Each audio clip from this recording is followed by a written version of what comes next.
Assalamualaikum warahmatullahi wabarakatuh. Saat ini kita akan berbagi tips mengenai pembuatan pupuk organik kering. Ya, karena ini biasanya dipakai untuk media, dicampur dengan tanah, kemudian dimasukkan ke dalam pot atau polybag untuk kemudian dijadikan media tanam. Adapun kemudian pembuatannya juga adalah bahan yang kemudian kadang itu dibuang. Ya, ada sekam padi sudah dibakar ya yang sudah dibakar, atau biasa juga ada abunya, kemudian ada dedaunan ya, dedaunan. Jadi sembarang saja yang penting dari tanaman itu ya, apakah dia daunnya atau dia batangnya atau dari limbah pasar itu bisa dipakai ya. Kemudian ada juga sekam padi ya, sekam padi yang sudah agak lama ya, itu juga bisa dipakai. Dan yang penting adalah kita pakai cairan ini, namanya EM4. Ini adalah bakteri pengurai. Jadi beberapa bahan ini kalau dia dicampurkan dengan cairan ini itu akan terurai sehingga unsur haranya sudah siap untuk diserap oleh tanaman. Nah, setelah kemudian dicampur semuanya ya, jadi ini dicampur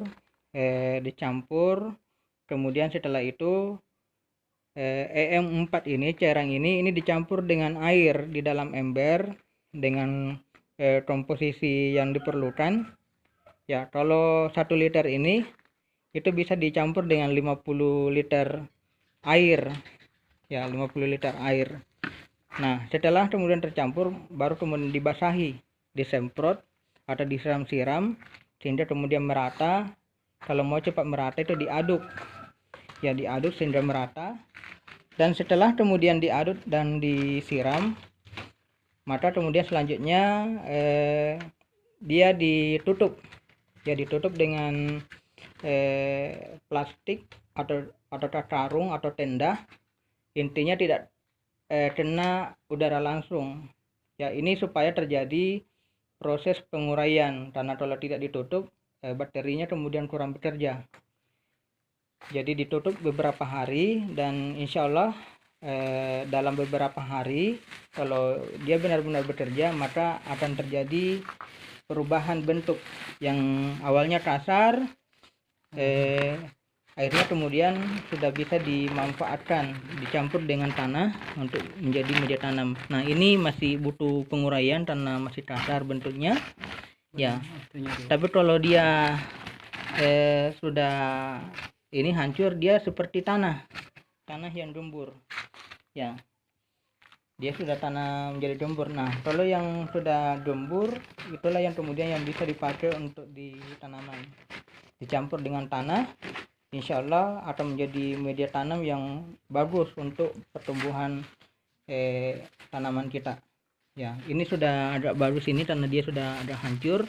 Ini bisa ditambah dengan pupuk kandang ya, baik itu ayam dari kandang ayam, kemudian bebek atau kambing atau sapi ya, itu bisa dicampurkan ya, sehingga menjadi pupuk kompos yang komplit ya isinya, karena ada dari tumbuhan, ada juga dari hewan.